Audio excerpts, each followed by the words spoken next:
ওকে। আসসালামু আলাইকুম বন্ধুরা। আপনারা দেখতে পাচ্ছেন physionews24.com এর নিয়মিত লাইভ শো শামিমস লাইভ। বন্ধুরা, যেহেতু রমজান মাস শুরু হয়ে গেল, আমরা আসলে আমাদের লাইভ শিডিউলে কিছুটা চেঞ্জ নিয়ে আসছি। আপনারা সেটি জানেন। আমরা ইতিমধ্যে সেটি নিয়ে একটি নোটিফিকেশন দিয়েছিলাম। সেটি হলো যে এখন থেকে আমরা আসলে রাত ৯টার শোটি রাত ১০টায় করব। আর যথারীতি আজকে সেই রাত ১০টায় আমরা যুক্ত হবো আপনাদের সাথে। আর বলা যায় আজকে খুবই একটি স্পেশাল একটি প্রোগ্রাম হতে যাচ্ছে আমাদের জন্য, বিশেষ করে আমরা যারা এই মুহূর্তে যে সকল ফিজিওথেরাপি চিকিৎসকরা আমরা যুক্ত হয়েছি আমাদের এই লাইভ শোতে। আমার মনে হচ্ছে আমরা সবাই ইতিমধ্যে কিছুটা চিনতে পারছি। আমার সঙ্গে একজন অতিথি যুক্ত হয়েছেন। আমার সঙ্গে গুজরাট থেকে যুক্ত হয়েছেন ডক্টর সুভাষ কাটরি স্যার, যিনি principal Norton college of physiotherapy. এবং স্যার আজকে আসলে আমাদেরকে অনেক গুরুত্বপূর্ণ কিছু কথা বলবেন নেক পেইন নিয়ে। এবং আমরা চেষ্টা করবো আসলে সেই নেক পেইন সম্পর্কে স্যারের এই যে গুরুত্বপূর্ণ কথাগুলোকে জানার এবং সেগুলো নিয়ে আসলে আরো কি করা যায়, কিভাবে কি করা যায় সেগুলো নিয়ে চিন্তা করার। তবে হ্যাঁ, একটু মনে করিয়ে দিচ্ছি সকলকে, যদি আপনাদের কোনো কোয়েশ্চেন থাকে, কোনো জিজ্ঞাসা থাকে, কোনো কিছু থাকে, সেটা আমাদের কমেন্ট বক্সে লিখে জানান। তাহলে আমরা সেই প্রশ্নটি দেখতে পাবো এবং আমরা স্যারের সঙ্গে শেয়ার করতে পারবো এবং আমরা স্যারের কাছ থেকে বেস্ট একটি অ্যান্সার নেওয়ার চেষ্টা করতে পারবো। জি, তো সকলে আমাদের সঙ্গে থাকুন। আর যদি মনে করেন এই ইয়াটি অনেক বেশি ইম্পর্টেন্ট বা খুব ভালো লাগছে, তাহলে অবশ্যই শেয়ার করবেন আপনার বন্ধুদের সাথে। তাহলে মনে হয় বন্ধুরাও এনজয় করবে এই প্রোগ্রামটি। স্যার, আপনাকে স্বাগত জানাচ্ছি। Sir, welcome to physionews24.com. Thank you so much, doctor Shamim. Go ahead. Yeah. Thank you, sir, for your nice cooperation and for giving this time to us. So, first we can know when we can say, is it neck pain? Okay, thank you for that good question. Usually someone walks in and say neck pain, so it's like a commonly used terminology by everyone. But technically speaking, we as a physiotherapist, we are specialists in posterior neck pain and not anterior neck pain. The moment the patient has got any problem in anterior aspect like this, that's the job of mostly the ENT surgeon. But we as a physiotherapist commonly come across patients who come with posterior neck pain. Technically, as per ISP, that is International Association for the Study of Pain, says that pain between the hairline and C7 vertebra is technically called as neck pain. Yeah. But what is the main cause of neck pain? Okay, there are too many causes of neck pain. Right from the birth, you can think about the causes. We call it as a congenital cause. Otherwise, over the period of time, when you get the neck pain, we call it as acquired cause also. Now, most of the congenital issues are asymptomatic till second decade. And once the patient completes second decade of life, that is 20 years, and then simple way that we got too many causes of neck pain. But as a physiotherapist, for me, three causes are most important. I call it as a degenerative causes, otherwise overuse, otherwise trauma. So when you ask a person whether you had any kind of injury, that's like we can classify as traumatic cause. If the person is quite old, you ask the patient what's your age, and patient says suppose 60, we can classify or say that it could be degenerative. And about the overuse, just ask the patient's occupation and you get an idea that whether it's overuse. So basically, as a physiotherapist, ways trauma, degeneration, and overuse. To simplify, I call it as DOT dot degeneration, overuse, and trauma. Go ahead. Yeah. But which type of professional people or which type of people are most commonly faces this type of neck pain? Well, almost everyone can have neck pain. Once you are born, you can have neck pain. And try and understand that after low back pain, neck pain is the next commonest kind of thing. And the lifetime incidence is like almost, say, 67 to 75%. But your question is very specific. That is, which type of people can have neck pain? Now, the first answer I said anybody can have neck pain. But we expect that the people after the second decade can walk into your clinic with the neck pain. And usually we say that there are some of the precipitating factors, such as the then overuse, anxiety, trauma, and the things like that. That becomes a precipitating factor. But to answer your question, it can happen at any age, provided you have precipitating factors like this. Yeah. But as a physiotherapist, what is the differential diagnosis for this type of pain, neck pain? I think this is an interesting question, but let me answer it in a very systematic way. The first question comes is like, why should I diagnose the person who is just walking and saying that I have neck pain? What more I need to diagnose? Sometimes functionally it's fine. Neck pain is a symptom also, neck pain is a diagnosis also. But of course, like we are happy with the clinical diagnosis. Sometimes the patient says cervical spondylosis and things like that through the report they read. You're putting up a clinical diagnosis. But let's understand that as a physician, as a surgeon, their job is very easy sometimes, that you just got to prescribe a medication such as NSAID. It doesn't make a difference where the pain is there. As long as you give the NSAID, the patient will have pain relief. Sometimes funnily people say that, NSAIDs are like women. They know everything about where is the pain and they can reach. But as a physiotherapist, our job is interesting and important. That is, I just don't want diagnosis. I want to know exactly from where the pain is coming, whether the pain is coming from the joint, whether the pain is coming from ligament, whether the pain is coming from muscle, whether the pain is coming from fascia. So that way, diagnosing a person becomes most important for me. And now second part of your question, that is differential diagnosis. More than going into the differential diagnosis of the conditions around the cervical spine itself, it's important for me to understand the rule of, we call it as 1 + 1 minus. That means I got to think one joint proximal, one joint distal. Now here, when we talk about cervical spine, I mean like atlanto-occipital joint and as well as shoulder also. So in order to treat a person who comes with the cervical spine, more than differential diagnosis, to evaluate atlanto-occipital joint also, then cervicothoracic region also, thoracic spine also, and the shoulder also. Now let's get into the technical question about differential diagnosis. Now differential diagnosis goes right from the patient's symptom also, otherwise even the age also, and investigation of course. So as in the beginning I said, like degenerative, otherwise overuse, otherwise I call it as a traumatic. So this way we can start sub-classifying. But most important thing for me is like whether it's musculoskeletal pain, otherwise it is visceral neck pain. And that differentiation is one of the important issue. Go ahead. So sometimes say the pain is pathological or mechanical. So how we can differentiate those pain is mechanical or this pain is pathological? Good question. As a physiotherapist, we are always taught to assess the patient. And I always say that assessment is in two terms, like talking business and doing business. I always say that Bangladeshi physios are very good in talking, and I always see that sweet kind of Bangla and the interaction. So that's history point of view. Second comes is the examination point of view. 3 point of view. I call it as DPT, that is diagnosis also, prognosis also, and treatment also. Now, once you go through this, like you finish your assessment and you thought about diagnosis also, you come to know what could be the prognosis also and your treatment plan. But before you want to go into the treatment plan, your question is very valid and important. That is, I must know what kind of pain it is, whether it is inflammatory, whether it is infective, or it is mechanical. Now your question is about mechanical, but prior to that, let me just clarify that. Just understand the situation that if your patient has got inflammatory neck pain, then there's no point in using your hands-on approach, otherwise manual therapy. If your patient has got infective neck pain, such as say caries of the cervical spine, antibiotic and not physiotherapy. So it's important as a physiotherapist for you and me to know that the pain is mechanical. Now the simple definition for the mechanical pain, the pain which is aggravated by compression or otherwise stretch, or pain which is altered by the movement, could be considered as a mechanical pain.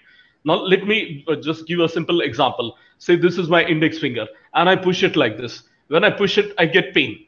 So that's kind of mechanical pain. The moment I take off my hand, the pain goes off. In the same fashion, when there's a mechanical pain, such as say osteophyte pressing onto the cervical nerve roots in intervertebral foramina, now the pressure of osteophyte is creating mechanical kind of pressure. Because of that, the patient is getting pain. Now here what happens, the mechanotherapy, that could be in terms of the traction, or you call it as say mobilization, could be one of the best approach, not just the NSM. So try and understand that. My trick is very simple, M for M. When you think that the patient has got mechanical pain, the best treatment is manual therapy, otherwise the hands. So to conclude my answer, a mechanical pain is a pain which is aggravated or relieved by movements, compression, and stretch. Go ahead. So, what type of manual therapy used to this type of mechanical pain? Okay, let me say that you got too many manual therapies. Like anything that you can do it by using hands is called manual therapy. Right from simply doing manual stretching, otherwise muscle energy technique, otherwise myofascial release, Maitland's approach, Mulligan's approach, Dawn's therapy. Likewise, you got n number of manual therapies. But try and understand that the most important issue while using the manual therapy is like playing the chess. Like you make a move and then you see how the things respond. So in the same fashion, first you got to think in the muscle. Say if the problem is in the muscle, then use the techniques for muscle. That could be muscle energy technique, that could be myofascial release, that could be stretching, that could be strengthening, that could be PRT, and so on and so forth.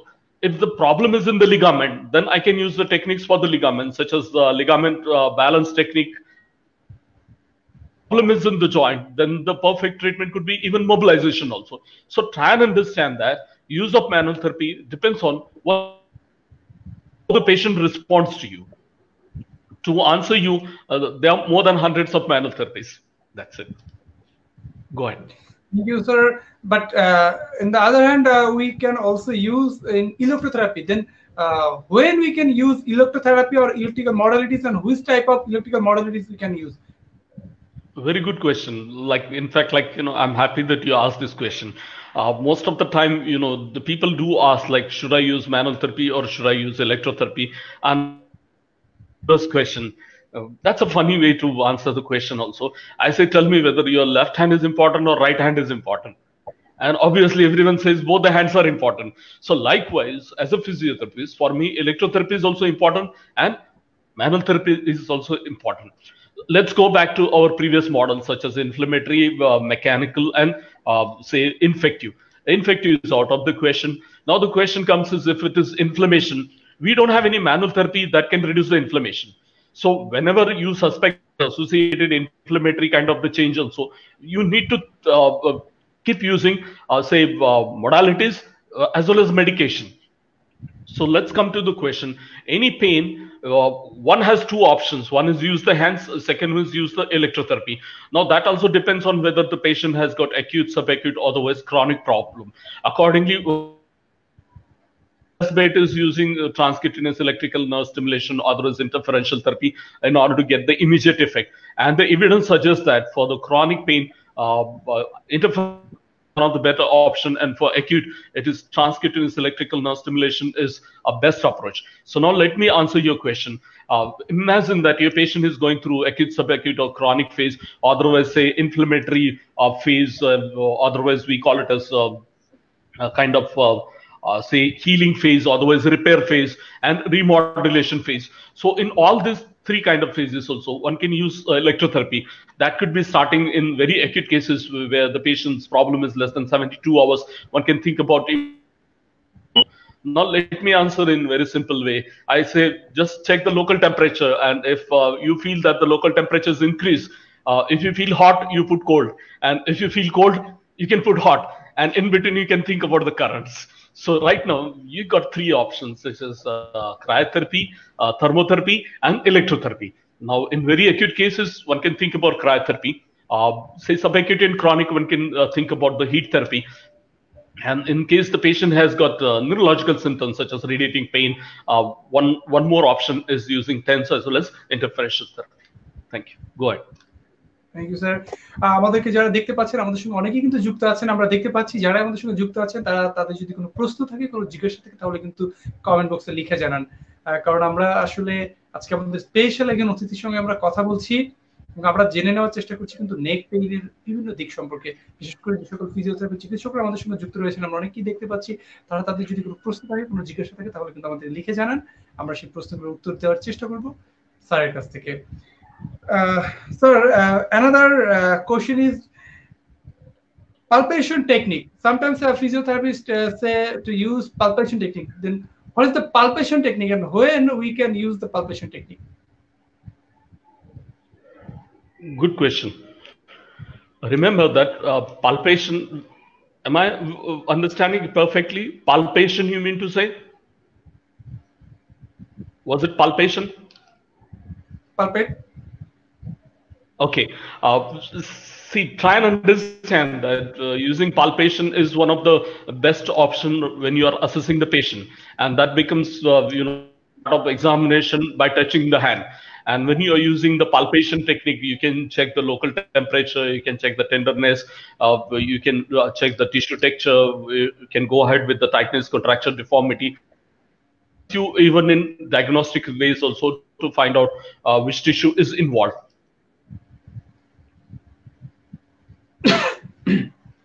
Sorry. Go ahead. So we got some question already.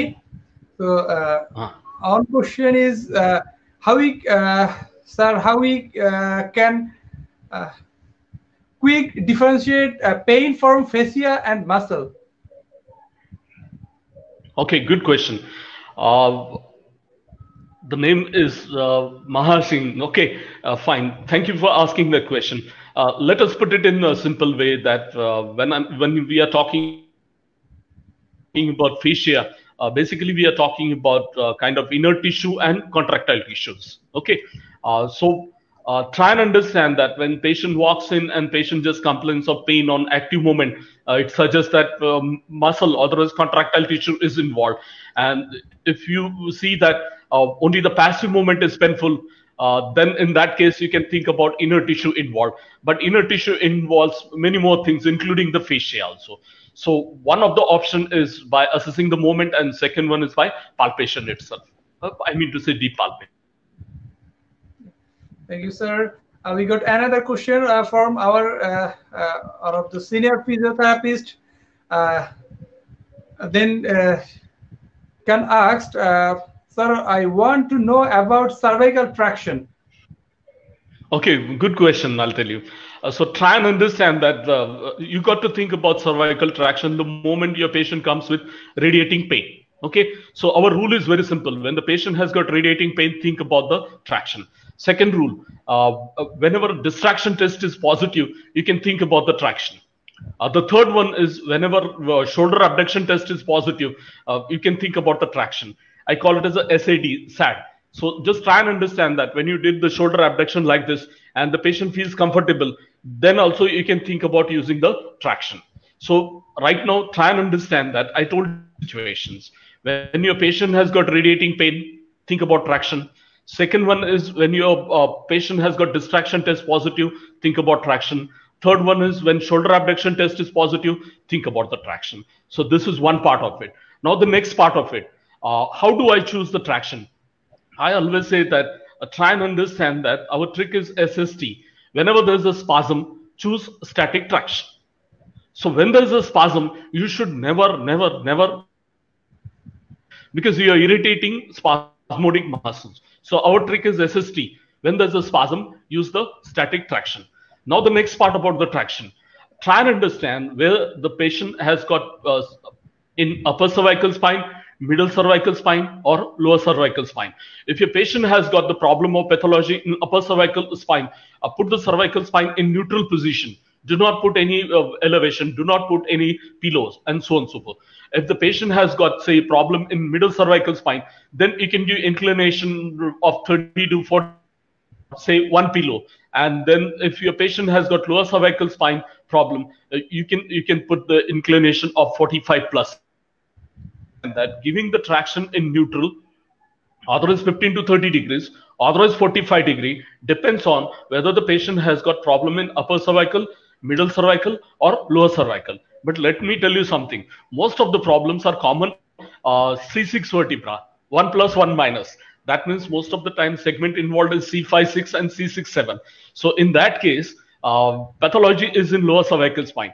And if pathology is in lower cervical spine, it is always better to give the traction with 45-degree inclination. Otherwise, you can put the two. Sometimes people say, including some of my colleagues, think, should I use cervical traction in sitting or otherwise supine? Like, try and your patient is comfortable, fully relaxed as compared to sitting. Second thing is amount of weight, amount of force required to apply the traction in sitting is definitely more than supine. So my personal advice is give the traction. Go ahead. Sir, another question from those physio. Sir, if there are any nucleus pulposus, then we can give traction? See, try and understand. Our rule is very simple. If the patient has got radiating pain, think about traction. Now, second one, now just imagine that someone has asked me this question, like if there is a protrusion, bulge, and so on and so forth. Try and understand that what we are thinking is generalized kind of concept, not specific concept for a patient. Now, here your rule should be very simple. Use it on a trial basis. If it is working, go ahead. If it is aggravating, don't use it. Stop it. Thank you. Thank you, sir. But you say many type of modalities for treat the neck pain. But what is the best way to treat neck pain? Okay, good question. I'll tell you. There's not a single best way to treat the neck pain patient. Okay. Now, what trick I use? I use a very simple trick. I'll tell you. Probably that's one of the most successful trick in my entire professional career. Use it and I call it as asking 3 silly questions to patient. Remember that it's the patient who has got problem. So it's the patient who has got problem for 24 hours. And you and me are there with the patient for maybe half an hour or 1 hour. So if someone is with the problem for 24 hours, naturally he becomes more expert about his problem than me. So the best way is use this magic word, ask the patient. Now question, what should I ask that silly question to the patient? Very simple thing. I ask, tell me why you think you got neck pain. Okay. Then second one, tell me what is one of the best treatment to reduce your neck pain. And the last question I ask, tell me what you should do about your neck pain. So now understand that. Once the patient says that I feel I have this pain because of this issues, you come to know what the patient is thinking. Second one, you are asking the patient, what do you expect from me? That means he is indirectly telling you the hint. Now just imagine that your patient has a friend, say he comes for morning walk with him, and casually he has discussed that pain, I had gone to physiotherapist and I took traction and I'm all right. So you also go and take the traction. Now imagine that and I don't give the traction. He never becomes all right because in his head, the best treatment was traction. Now the question, how will I come to know what he thinks? So for that, I should ask him, what do you think is the best treatment? Now the last one, that is what you can do the best. So now understand that if the patient says that, okay, I'm getting this problem because of the stress, and I think I should minimize my stress, I should minimize my work. So let's come to the conclusion. Conclusion is very simple. You got to involve the patient, find out what he thinks, what is his expectation, and involve the patient's active effort in his own treatment. Now remember that this becomes one of the key. Otherwise what happens, patient is tasked, and as long as patient is not participating in his own treatment, he'll never respond it in a positive way. So the key was to ask 3 silly questions to find out what could be the best. Now let me answer this in technical way. Now that was a philosophical way. Technical way is playing the chess. You make a move, look at what is the response and go ahead. So now try and understand, if my patient has come with a problem, say when patient says, when I look up, it hurts me. I ask the question, how much it hurts? Patient says 80%. Now look at it. I use PRT technique. And after that, I'm asking, okay, how much it hurts? Now patient says 50%. So I know that PRT is working for that patient. And I should go ahead with the PRT. Now I should not think about other techniques. Otherwise, intervention like manual therapy, you're using it. The key is assess and reassess the patient. On reassessment, immediately, if the patient is responding in a positive way, go ahead and probably that could be the best treatment. Thank you, sir. We got another question. What is the best way to ensure that my neck pain is properly treated? This question is from patient's point of view or a physiotherapist's point of view? No, patient. I think. Okay.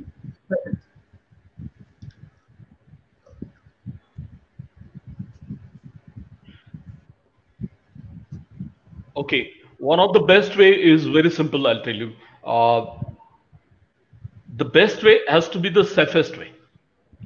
Now, when I say safest way, as a patient, I should approach the physiotherapist and I should try to find out whether he explains me properly that what is my problem. Second one, yes, Sikandar, go ahead. I will do that. Okay. First is whether the patient is explained like what physiotherapist is going to do.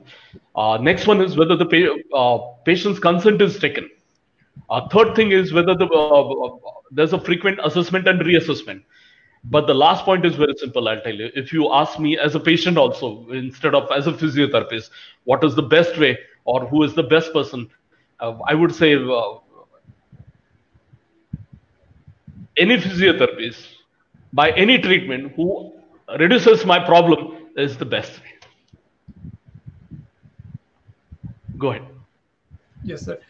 Sir, another question is, sir, please mention has any role cervical gliding to reduce regarding pain? Yes, now try and understand that when we use the word glide, that means like I use the word RSS. Those are accessory movements such as rolling, sliding, and spin. So when we say glide, it's technically like slide also. Now that's a basic concept about accessory movement. And we say passive Maitland's mobilization. Till today, all over the Australia, this is one of the most favorite technique. And the reason for that is they say by using PIVM and PIVM, you come to know which segment is involved, and accordingly you can choose the grades of mobilization right from 1 to 5. And I teach in a very simple way that when you're using this mobilization, otherwise glides for pain, it's grade 1 and 2, and for say stiffness, it is grade 3 and 4. And grade 5 has to be restricted for, I call it a CM, that is chronic and minimal restriction. You think that the problem is related with the joint and the problem is related with the accessory movements. Go ahead. Thank you, sir. Then one of the questions is, what are the possible outcomes through exercise for the treatment of neck pain? Okay, good question. Before I answer, let's understand like what are our different options. Different options are very simple, I'll tell you. It can be passive, active, isometric, stretching, strengthening. So likewise, we got a lot of options here, or maybe even combined movements also. So when I had to use this kind of exercises, first of all, I should use my head. Now understand that in the beginning I said whether the problem is in the muscle or problem is in the joint or problem is in the fascia or problem is in the ligament. Now if the problem is in the joint and I'm working at a muscle and so on and so forth, so that creates me to a simple philosophy. I call it as a MAN concept. That is muscular, articular and neurological. Sometimes we are so funny that we just want to work at the articulation or the joint and not the muscle. And sometimes we just want to work at the muscle, but not at the articulation. Or sometimes we work at the muscles as well as the joint, but we forget the neurological system. So understand that these three things are very important. That is working on the muscle, working on the joint, and working on proprioceptors. Otherwise, we call it as a neurology. So let's come to the question that working on the muscle is actually very important. not just from say treatment point of view, but even from prevention point of view also in future. And various options, as I say, is like isometric, active, passive, stretching, and strengthening. We should go it in a phasic way. To begin with, isometric could be a good option, but understand that sometimes when you use isometric technique, also it can cause pain. But if isometric is causing pain, then one of the best option is submaximal isometric. The next trick is very simple. That is, when active movement is painful, one can use active assisted movement. So to conclude the question, that one has to work on muscles, one has to work on joints, and one has to work on even neurological system also. We cannot say that just one is important. Go ahead. Thank you. Thank you, sir, for your nice advice. In the last question is, give me some advice for our physical therapist and also the person who face neck pain. One is advice for physiotherapist, and second one is advice for the patient. Now, if you ask me a single advice for the patient, it is I say thumb rule: avoid prolonged static posture. Prolonged static posture for more than 30 minutes is dangerous for anybody, whether it is patient or otherwise your physiotherapist. So the key is very simple, that one should change the posture after every 30 minutes. The cause of most of the problems is prolonged static posture. I call it the PSPO. Now, advice to physiotherapists: when the patient comes with the neck problem, do not have your prefix ideas. Simple rule is ask the patient. And as I say, the key is very simple. Ask those silly questions. Why you think you're getting neck pain? What is the best treatment? And what best you can contribute for your own problem? Otherwise, what you have done so far. So understand that. Respect your patient. Patient is expert. Talk to the patient and listen to the patient also. Do not go with the fixed idea that I'm going to use this technique or this modality for this patient. After listening, after your assessment, once you come to the conclusion, that is whether the problem is, say, mechanical, inflammatory, infective, whether the problem is acute, subacute, or chronic, whether the problem is, say, psychological, psychosomatic, or otherwise just the somatic. And then the next question is whether the problem is in the muscle, joint, ligament, and so on and so forth. Accordingly, plan the treatment. Remember that all the patients are not the same. Although we think like using ready-made garments, we should not have a fixed kind of approach for every patient. Although concept is fine, but we should have customized approach for every single patient. So the key word is customized approach for your patient and prolonged static push. Go ahead. Thank you, sir, for giving me your valuable time for the physionews24.com. Thank you, sir. বন্ধুরা, আমরা ছিলাম স্যারের সঙ্গে আমরা অনেক গুরুত্বপূর্ণ তথ্য আসলে জানার চেষ্টা করেছিলাম। আমরা জানি না কতটুকু জানতে পেরেছি তার কাছ থেকে।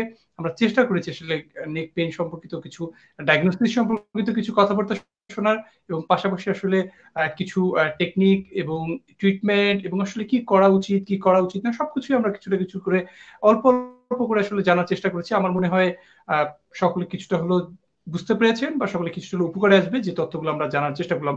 আপনাদের একটু মনে করিয়ে রাখি, দেখুন আমরা যেহেতু আসলে এটি লাইভ প্রোগ্রাম করি, অনেক সময় আমাদের টেকনিক্যাল এরর হয়ে যায়, তো দ্যাটস ওয়াই মাঝে মাঝে এই ধরনের আসলে ইলেকট্রিসিটি এবং অন্যান্য সমস্যা হয়। তো আমাদেরকে একটু ক্ষমাসুন্দর দৃষ্টিতে দেখবেন যে সমস্যাগুলো হচ্ছে কিসের জন্য। তবে আমরা আসলে চেষ্টা করছি সারা পৃথিবী থেকে, সব জায়গা থেকে বেস্ট পার্সনদেরকে আমরা পিক করতে এবং তাদের সঙ্গে আসলে আমাদের প্রোগ্রামগুলোকে জয়েন করতে, যাতে আমরা তাদের কাছ থেকে কিছু হলো জানতে পারি, তাদের দুটি কথা শুনতে পারি এবং কিছু জিনিস আমরা জানাতে পারি আপনাদেরকে। সকলে ভালো থাকবেন, সুস্থ থাকবেন, আমাদের সাথেই থাকবেন। আমাদের আগামীকালে লাইভ প্রোগ্রামগুলো দেখার আমন্ত্রণ জানিয়ে আজকেই শেষ করছি। আল্লাহ হাফেজ। Thank you.